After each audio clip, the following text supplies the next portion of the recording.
Fund houses like Kotak KMC किस तरह की स्ट्रैटेजी बनाकर चलती है, ये अगर समझ आ जाए तो काफ़ी हद तक रिटेलर्स को एक पोर्टफोलियो बिल्डिंग में मदद हो जाएगी।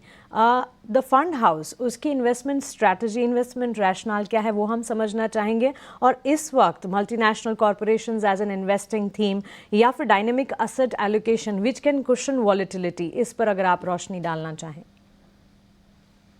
देखिए, अभी तो क्लियरली कोई यूनिफॉर्म मार्केट मूव सेक्टोरली आना बहुत मुश्किल लग रहा है इस वैल्यूएशन लेवल पे, और जहाँ पे एक तरफ से पैची अर्निंग्स सीजन गया है और एक्सपेक्टेशंस भी वैसा ही है।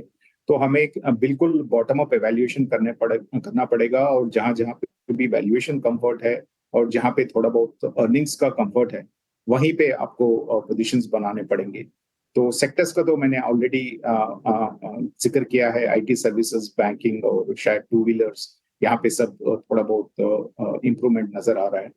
अगर आप फंड वाइज बात करते हैं तो लार्ज कैप ओरिएंटेड जो फंड्स हैं वहाँ पे रिस्क आज के दिन में कम लगता है, क्योंकि जो वैल्यूएशन करेक्शन हुआ है लार्ज कैप्स में, वहाँ वहाँ पे काफी कुछ जो जो एक्सेसेस हुए थे पिछले कुछ महीनों का, क्वार्टर्स का, वो निकल चुका है और वैल्यूएशन कंफर्ट है। और अगर आप डायनेमिक एसेट एलोकेशन कैटेगरी का बात करें तो वो जरूर एक अच्छा हाइब्रिड कैटेगरी है, जहाँ पे पूरे के पूरा पैसा इक्विटी में एक बार निवेश नहीं होता है, और जैसे जैसे वैल्यूएशन का कंफर्ट आता है वहां पे फिर इक्विटी का अलोकेशन बढ़ता है।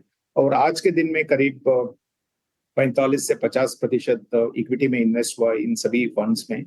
तो हमें लगता है कि ये कैटेगरी भी एक कंजर्वेटिव कैटेगरी रहेगा। आपको एक जरूर इक्विटी पार्टिसिपेशन मिलेगा, और उसके साथ गोल्ड और सिल्वर जो अच्छे कर रहे हैं एसेट क्लास के नजर रखते हैं, तो वहां पे भी एक आपको अलोकेशन मिलेगा। तो ओवरऑल एक कंजर्वेटिव इन्वेस्टर के लिए डायनामिक एसेट अलोकेशन जरूर अच्छा रहेगा। लेकिन अगर आप प्योर 100% इक्विटी अलोकेशन देख रहे हैं तो शायद लार्ज कैप अलोकेशन बेटर रहेगा।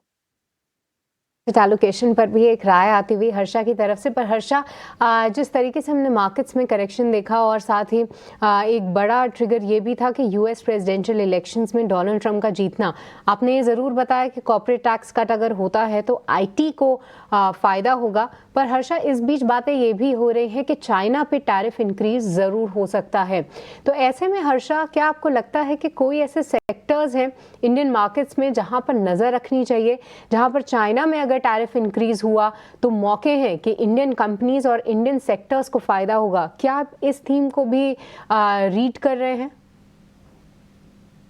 के कमोडिटी सेक्टर्स और सेमीकंडक्टर्स के जो इकोसिस्टम है वहां पे टैरिफ इंक्रीज होने की उम्मीदें हैं। तो अगर वहां पे चाइनीज या चाइनीज एक्सपोर्ट्स पे टैरिफ लगता है तो हो सकता है कि कुछ जो वहाँ का जो ट्रेड है वो दूसरे जगहों पे शिफ्ट हो जाए। और अगर उसी समय हमारे रिलेशनशिप्स अच्छे हैं ग्लोबल कंपनीज के साथ, और अगर क्वालिटी और लॉजिस्टिक्स में कोई इश्यूज नहीं है, तो हमारे काफी कुछ कंपनीज यहाँ पे पॉजिटिव इम्पैक्ट देख सकते हैं। तो जरूर केमिकल्स एक ऐसा स्पेस होगा जहाँ पे पॉजिटिव इम्पैक्ट हो सकता है, और सेमीकंडक्टर स्पेस में भी हो सकता है, लेकिन वो बहुत ही नेसेंट डेवलपमेंट स्टेज पे है, तो इतने सारे लिस्टेड प्ले शायद आपको नहीं मिलेंगे, लेकिन जरूर एक तरफ से बेनिफिट हो सकता है।